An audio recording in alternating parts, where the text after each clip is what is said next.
오늘 우리가 받을 하나님 말씀 누가복음 10장 30절에서 37절까지 말씀 함께 보시겠습니다. 누가복음 10장 30절에서 37절까지 말씀입니다. 저와 여러분들이 한 절씩 교독하고 마지막 절은 다 같이 읽겠습니다. 예수께서 대답하여 가라사대 어떤 사람이 예루살렘에서 여리고로 내려가다가 강도를 만나매 강도들이 그 옷을 벗기고 때려 거반 죽은 것을 버리고 갔더라.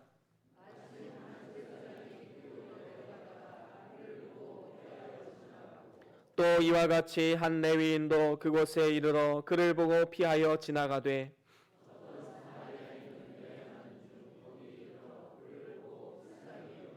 가까이 가서 기름과 포도주를 그 상처에 붓고 싸매고 자기 짐승에 태워 주막으로 데리고 가서 돌보아 주고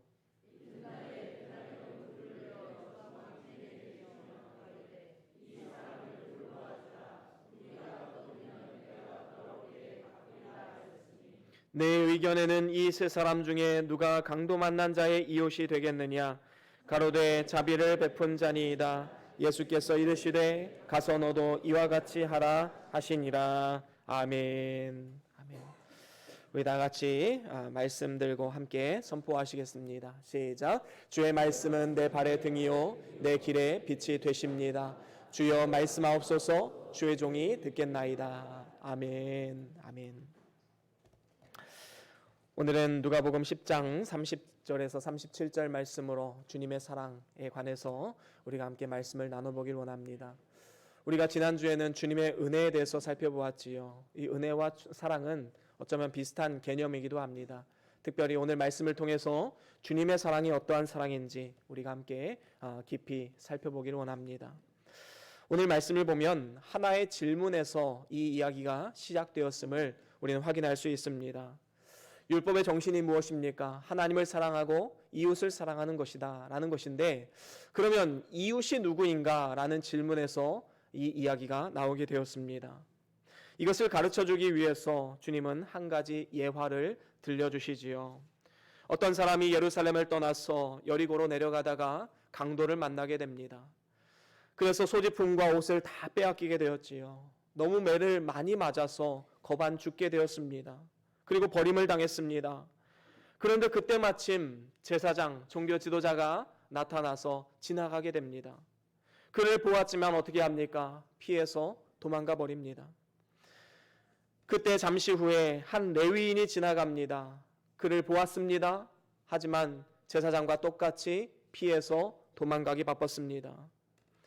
그런데 어떤 사마리아인은 그 길을 지나가다가 그를 보고 구해준 것입니다. 사실 사마리아인은 어떤 사람입니까? 유대인들로부터 아주 멸시를 받던 민족이었지요. 차별을 당했습니다.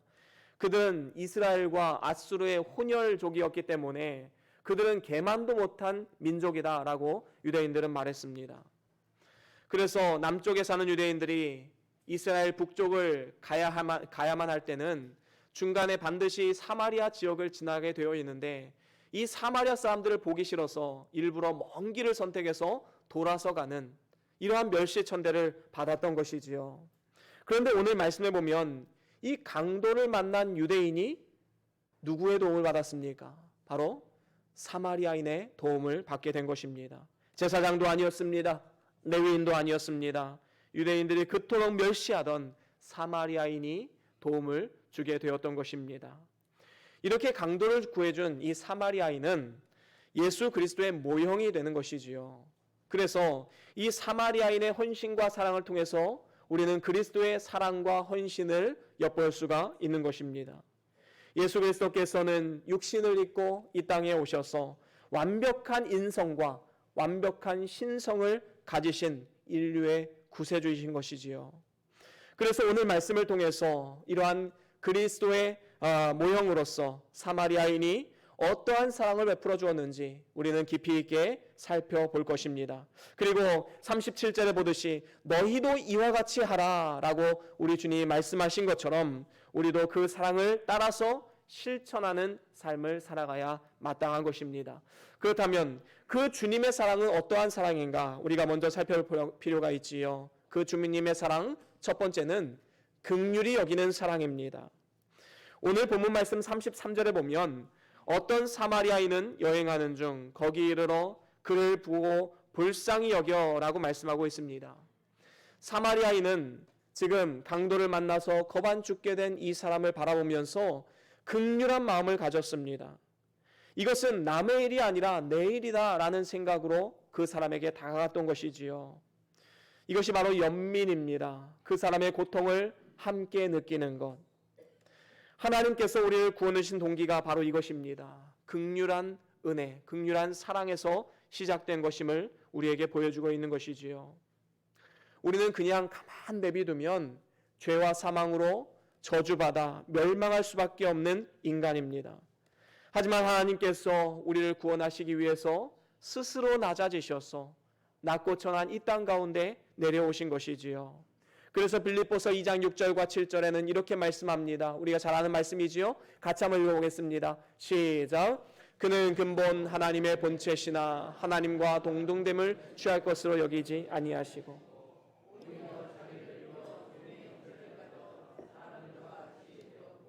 아멘. 그렇습니다.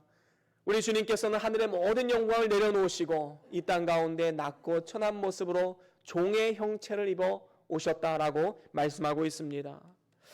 그렇습니다. 모든 영광을 다 내어놓으시고 오신 이유가 무엇입니까? 그 영광을 다 지닌 채로 이 세상에 오면 인간이 하나님 앞에 설 수가 없기 때문입니다. 인간의 육체를 입고 오신 것은 다른 면에서 보면 하나님의 본체, 하나님의 영광을 어느 정도 가리우게 하기 위해서였다라는 것이지요. 여러분, 마치 인간이 태양 광선을 직접 받으면 어떻게 됩니까? 우리는 살 수가 없습니다. 우리가 태양 광선을 받을 수 있는 이유는 중간에 대기권이 있어서 우리에게 나쁜 광선들은 다 반사시키거나 제거해버리고 굴절시켜서 우리에게 좋은 햇빛만 바라볼 수 있도록 하나님께서 그 대기권을 창조하신 것입니다. 그렇습니다. 우리가 하나님을 직접 배우면 죽을 수밖에 없습니다. 하지만 하나님께서 그 모든 영광을 다 내어놓으시고 육신의 장막을 입으시고 이 땅 가운데 오셔서 하나님의 영광을 우리가 그리스도를 통해서 바라볼 수 있게 하신 것이지요. 그렇습니다. 예수님께서는 비록 그 영광과 권세를 다 내어놓으시고 비천한 인간의 몸을 입고 오셨지만 하나님의 영광을 다 보여주셨습니다. 그래서 세례 요한은 예수님을 바라보았을 때 뭐라고 말했습니까? 독생자의 영광과 은혜와 진리가 충만한 자더라 라고 고백을 했습니다. 바로 하나님의 영광을 예수 그리스도의 삶을 통해서 바라볼 수 있었던 것이지요. 이렇게 주님께서 낮고 천한 이 땅에 오신 이유는 우리가 무언가 기쁜 일을 하나님 보시기에 기뻐하는 일을 해서가 아닙니다. 온전히 하나님으로부터 긍휼히 여김을 받았기 때문에 우리가 하나님의 은혜를, 하나님의 사랑을 입은 것이지요. 사실 하나님께서는 멸망에 처한 인간을 구원할 의무가 없으십니다. 또한 우리 죄악된 인간은 하나님께 나를 구원해달라고 요청할 만한 권리도 없습니다. 이러한 우리를 긍휼히 여기시고 사랑하신 것, 우리는 일평생 감사하며 기뻐해야 할 기도의 제목인 것입니다. 그렇다면 이제 우리가 이러한 놀라운 하나님의 사랑을 입은, 긍휼한 은혜를 입은 우리가 이 세상을 살아갈 때에 어떠한 자세로 살아가야 되는가? 우리는 이웃을 사랑하는 단계를 넘어서야 됩니다. 원수를 사랑하기까지 우리는 나아가야 되는 것이지요. 오늘 말씀의 사마리아 사람은 지나가면서 강도 만난 이웃을 돌보아 주었는데 그는 차림새로 보나 모양으로 보나 모든 면으로 보나 유대인임을 확신했습니다. 나를 멸시하고 나를 원수 취급하고 나를 개만도 못하게 취급하는 그 유대인을 사마리아인은 긍휼히 여기고 그를 정성껏 보살펴 주었던 것이지요. 그렇습니다. 예수 그리스도께서 바로 원수된 우리들을 사랑하셔서 우리를 사랑으로 베풀어 주시고 은혜를 베풀어 주신 그 사랑을 우리는 기억해야 될 것입니다. 로마서 5장 8절에 뭐라고 말씀합니까? 우리 같이 한번 읽어보겠습니다. 로마서 5장 8절입니다. 시작. 우리가 아직 죄인 되었을 때에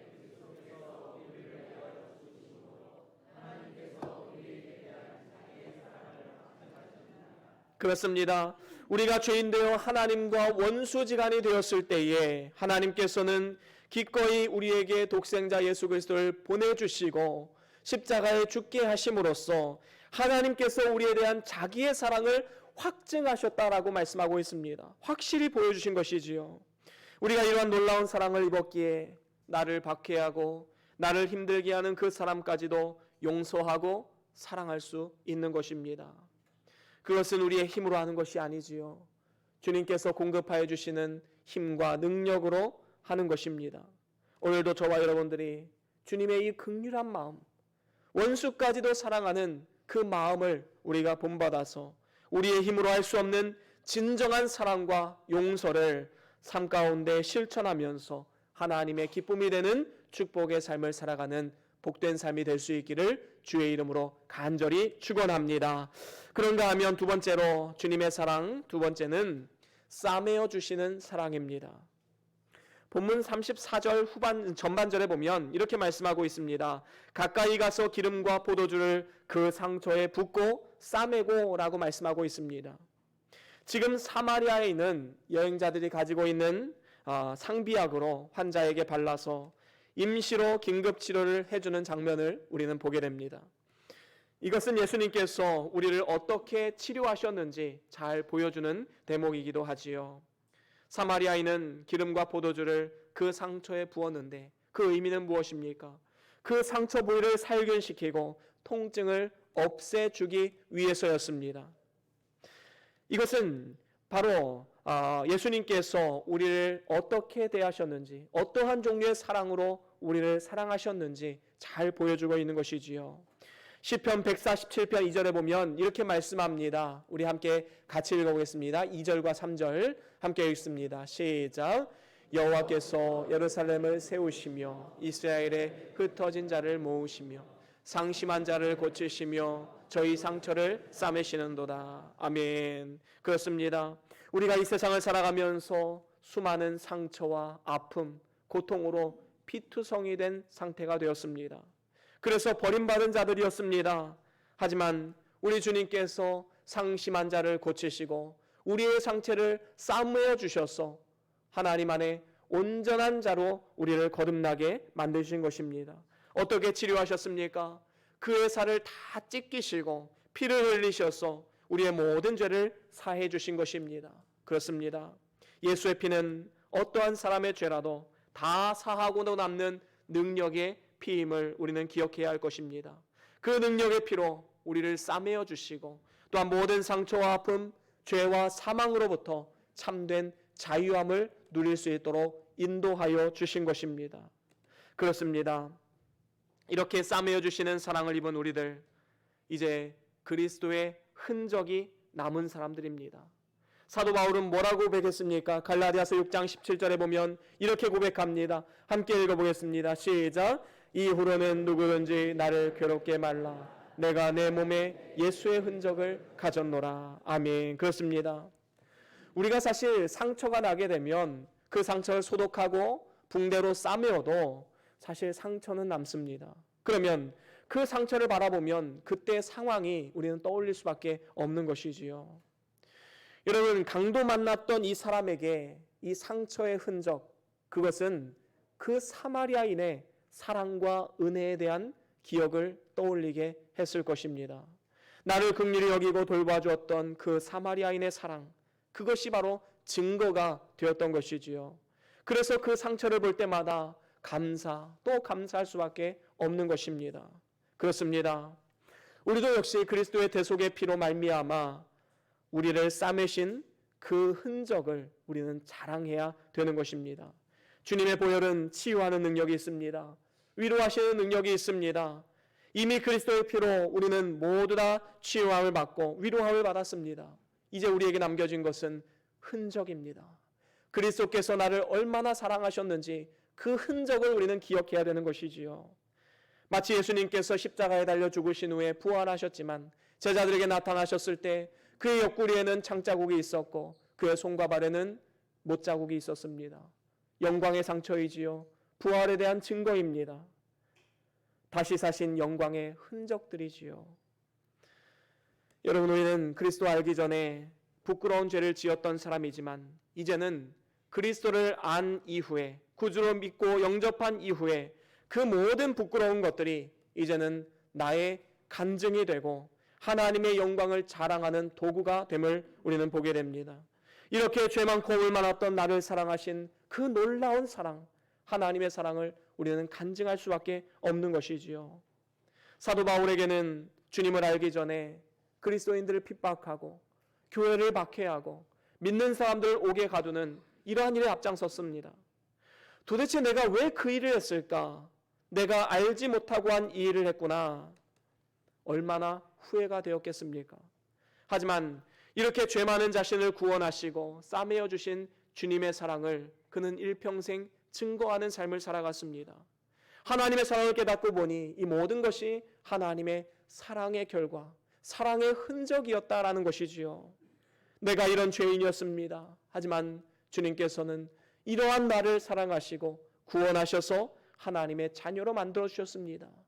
이 믿음의 고백을 할 수밖에 없었던 것입니다. 뿐만 아닙니다. 사도 바울은 예수 믿은 이후에도 말할 수 없는 핍박과 고난을 당했습니다. 죽을 뻔한 고비도 많이 넘겼습니다. 하지만 이러한 핍박을 불평하거나 회피하지 않았습니다. 오히려 이러한 상처와 흔적들을 그리스도의 복음의 증거의 도구로 쓰여질 수가 있었던 것입니다. 여러분들에게 혹시 연약함이 있습니까? 마음의 상처가 있습니까? 저는 이 모든 상처들이 하나님 나라에서는 영광의 상처가 되는 줄로 믿습니다. 주를 만나기 위한 증거였고 또한 주를 위해 살다가 생긴 흔적들이었습니다. 하나님께서 싸매어 주시고 위로하신 흔적들이기 때문에 이것은 영광의 상처가 될 수가 있는 것입니다. 오늘도 저와 여러분들이 주님이 싸매어 주시는 그 사랑을 깊이 있게 경험하시고 이제는 담대하게 그 사랑의 흔적들을 자랑하고 간증하여서 심겨진 곳에서 복음을 증거하고 하나님 기뻐하시는 일에 아름답게 쓰임받는 저와 여러분들의 복된 삶이 될 수 있기를 주의 이름으로 간절히 축원합니다. 그런가 하면 세 번째로는 돌보아 주신 사랑입니다. 하나님께서 우리를 돌보아 주십니다. 오늘 본문 말씀에서도 34절 하반절에 보면 이렇게 말씀하지요. 자기 짐승에 태워 주막으로 데리고 가서 돌보아 주고 라고 말씀하고 있습니다. 우리는 여기에서 긍휼히 여기시고 싸매어 주시는 것으로 끝나는 것이 아니라 지속적으로 돌보아 주시는 하나님의 사랑을 우리가 깨달을 수가 있는 것입니다. 사마리아인은 환자를 임시로 치료해 주었지만 거기에서 그냥 내비두면 어떻게 됩니까? 밤에는 추위가 틈탑니다.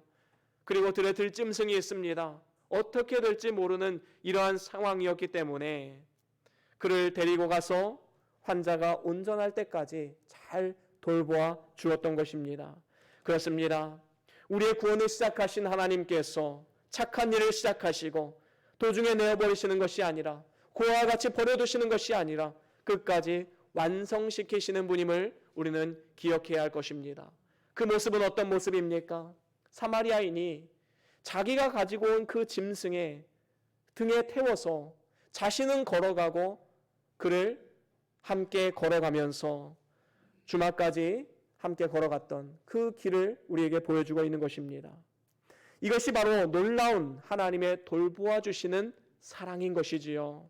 에베소서 2장 6절에 보면 이렇게 말씀합니다. 우리 같이 한번 읽어보겠습니다. 에베소서 2장 6절 함께 읽습니다. 시작. 또 함께 일으키사. 아멘. 그렇습니다. 지금 사마리아인이 강도 만난 자를 짐승에 태운 것은 뭐와 같습니까? 우리 주님께서 영광의 자리를 내어놓으시고 그 자리에 우리를 앉히신 것과 똑같은 이치입니다. 하나님의 원수 되었던 우리를 하나님의 자녀로 삼아주시고 하나님을 아바, 아버지라 부를 수 있는 존귀한 자리에 올려놓으신 것입니다. 이 일을 위해서 우리 주님께서는 스스로 고난의 길을 가셨지요. 우리를 영광의 자리로 올려놓으시고 우리 주님은 친히 고난의 길을 걸어가셨던 것입니다.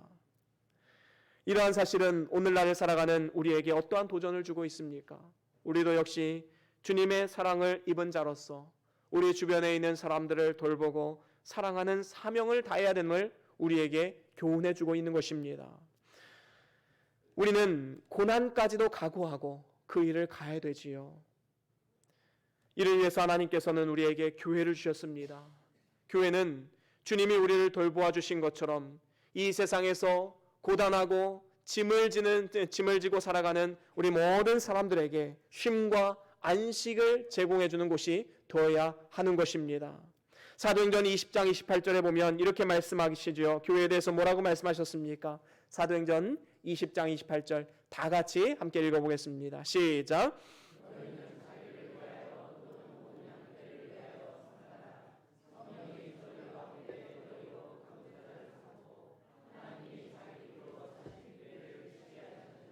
아멘. 그렇습니다. 교회란 무엇입니까? 성령이 감독자 되어주시고 하나님이 자기의 피로 사신 교회다라고 표현하고 있습니다. 이것은 예수의 이름으로 모인 공동체를 말하는 것이지요. 다시 말하면 여기서 교회라는 단어는 헬라어로 에클레시아입니다. 예수의 이름으로 모인 그 공동체, 바로 예수의 이름으로 모였으면 가정이 교회가 되는 것이고, 예수의 이름으로 모였으면 구역 모임이 교회가 되는 것이고, 예수의 이름으로 모였으면 우리 변동교회가 하나님의 교회가 될 수가 있는 것입니다. 그리고 그곳에 나도 함께하겠다, 우리 주님께서는 분명히 약속하셨습니다. 뿐만 아니라 음부의 권세가 너희를 이기지 못할 것이다 라고 교회를 축복하셨습니다. 이렇게 하나님의 은혜와 사랑이 있는 교회로 우리는 많은 사람들을 인도해서 돌보는 사명을 감당해야 할 것입니다. 상처받은 자에게 위로를 주고 희망이 없는 사람들에게 소망을 넣어줘야 할 것입니다. 이렇게 교회가 해야 할 일을 우리가 잘 감당할 때에 하나님께서 영광 받으시고 주님이 기뻐하시는 것입니다. 그래서 하나님께서 원하시는 것은 많은 사람들이 교회로 들어와서 치유함을 입고 또 위로함을 입는 이러한 역할을 감당하는 것이지요. 온전케 되는 것입니다. 저와 여러분들이 이러한 하나님의 마음을 잘 깨달아서 많은 사람들을 교회로 인도하고 그 사람들을 돌보아서 그리스도의 제자를 만드는 이 아름다운 사명에 동참해서 하나님의 영광을 나타내고 우리의 삶 가운데 진정한 만족과 보람이 있는 복된 삶이 다 될 수 있기를 주의 이름으로 간절히 축원합니다. 그런가 하면 마지막으로 네 번째로는 다시 오겠다 약속하신 사랑입니다. 우리 주님께서는 이 땅에서 우리를 돌보아 주신 것으로 끝나는 것이 아니라 다시 오겠다 약속하셨지요. 오늘 본문 말씀에도 이 35절에 보면 이렇게 말씀하고 있습니다. 우리 35절 다시 한번 읽어볼까요? 35절 시작. 이튿날에 데나리온 둘을 내어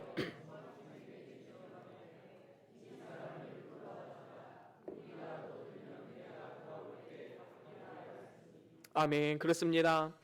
사마리아인은 지금 자기의 일이 바쁜 중에서도 환자를 데리고 주막에 가서 하룻밤을 돌보아 주었습니다.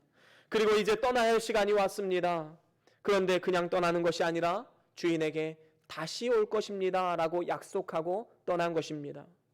여기에서 우리가 중요하게 보아야 할 사실은 무엇입니까? 사마리아인은 주인에게 그냥 치료해달라는 것이 아니라 2 데나리온을 지불하고 치료해달라고 부탁을 했지요. 이처럼 교회가 하나님께서 주신 사명을 감당할 때에는 그냥 하는 것이 아닙니다. 하나님께서 재료를 주셨지요. 그것은 바로 성경 말씀입니다. 구약의 말씀, 신약의 말씀을 우리에게 주시고 그 말씀으로 죽게 된 많은 사람들을 살려내고 그들에게 위로와 소망을 주라고 우리에게 부탁하신 것입니다. 디모데후서 3장 16절 17절에 이렇게 말씀하지요. 우리 같이 한번 읽어보겠습니다. 디모데후서 3장 16절 17절 시작. 모든 성경은 하나님의 감동으로 된 것으로 교훈과 책망과 바르게 함과 의로 교육하기 유익하니 사람으로 온전케 하며 모든 선한 일을 행하기에 온전케 하려 함이니라. 아멘. 그렇습니다. 우리의 온전함을 위해서, 우리를 온전케 하기 위해서 주신 것이 바로 성경 말씀, 하나님의 말씀인 것이지요. 그래서 교회는 하나님 말씀을 잘 증거해야 되고 그 말씀을 받는 사람은 그 말씀대로 듣고 순종하며 살아갈 때에 주님의 교회는 더욱더 부흥 발전할 수가 있게 되는 것입니다. 그 말씀이 우리의 삶의 기쁨이 되고 점점 더 그리스도를 닮은 온전한 신자가 되어가는 것입니다. 이렇게 우리 자신과 교회가 사명을 잘 감당하면 주님께서 재림하실 때에 우리에게 상급을 주시겠다 약속하셨습니다. 오늘 말씀에서도 여관 주인에게 강도 만난 사람을 잘 돌봐줄 것을 부탁하면서 뭐라고 말합니까? 부비가 더 들면 돌아올 때 반드시 갚겠다라고 말했습니다. 중요한 것은 다시 돌아오겠다라는 약속이지요. 그렇습니다. 예수님께서는 우리를 위해서 십자가에 죽으셨다가 3일 만에 부활하셨습니다. 그 이후에 40일 동안 제자들과 함께 먹고 마시면서 위로함을 주시고 그리고 교제하시다가 승천을 하셨지요. 승천하시는 그 모습을 바라보는 제자들에게 천사들이 나타나서 뭐라고 증언을 합니까? 우리 같이 사도행전 1장 11절 함께 읽어보겠습니다. 사도행전 1장 11절 시작. 가로되 갈릴리 사람들아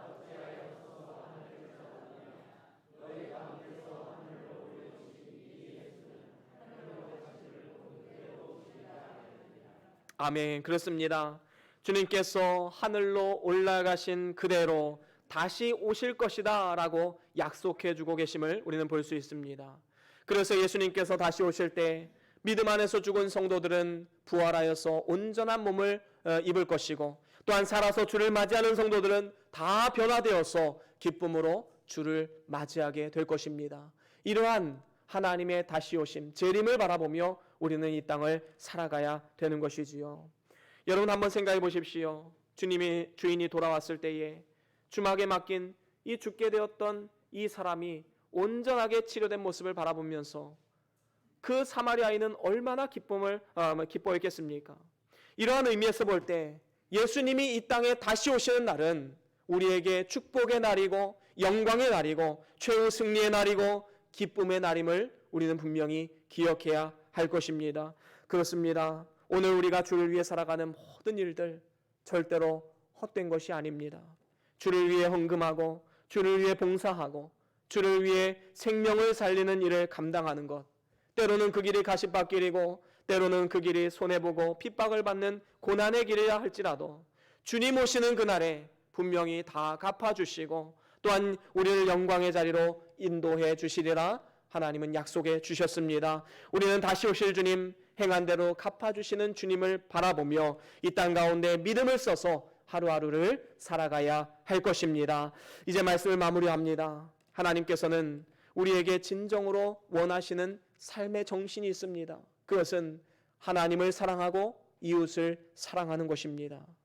이를 위해서 우리는 주님의 사랑이 어떠한 종류의 사랑인지 먼저 알아야 되지요. 그리고 37절의 말씀과 같이 너희도 이와 같이 하라 라는 말씀을 따라서 우리도 주님의 사랑과 같은 종류의 사랑으로 이 세상 가운데 그 사랑을 실천하면서 살아가야 할 것입니다. 그 주님의 사랑은 우리가 4가지로 함께 살펴보았습니다. 첫 번째는 무엇이었습니까? 그렇습니다. 우리의 연약함을 체휼하시고 긍휼히 여기시는 구원하시는 사랑입니다. 그 사랑을 경험했다면 이제는 우리도 역시 다른 사람을 긍휼히 여기고 사랑하고 용서해야 마땅한 것입니다. 두 번째는 무엇입니까? 그렇습니다. 주님의 사랑은 싸매어 주시는 사랑입니다. 우리를 치유하시고 위로하는 싸매어 주는 사랑을 경험했다면 이제 그 흔적을 바라보며 주님의 사랑에 깊이 감격하고 감사하고 이제는 나도 누군가를 사랑하고 싸매어 주고 하나님의 사랑을 증거하는 복의 도구로서 쓰임받고자 거룩한 소망을 가져야 되는 것입니다. 세 번째는 무엇입니까? 그렇습니다. 주님께서는 우리를 고와 같이 버려두시는 것이 아니라 교회를 통해서 주님 날아가는 그날까지 우리를 돌보고 계십니다. 이러한 은혜와 사랑이 있는 교회로 많은 사람들을 초대해서 함께 주 안에서 위로와 소망을 가지고 담대하게 이 땅을 살아가야 할 것입니다. 그런가 하면 네 번째는 무엇입니까? 그렇습니다. 우리 주님은 이 세상에서 임마누엘로 우리와 동행하시지만 또한 마지막 날에 다시 오겠다 분명히 약속해 주셨습니다.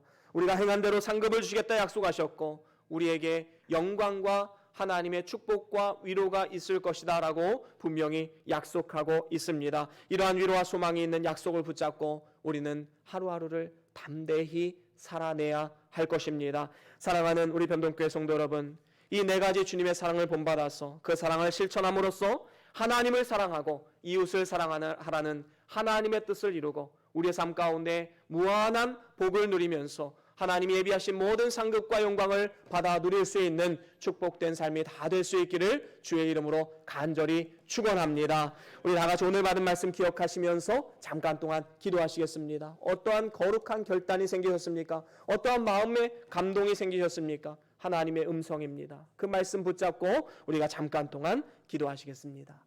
주여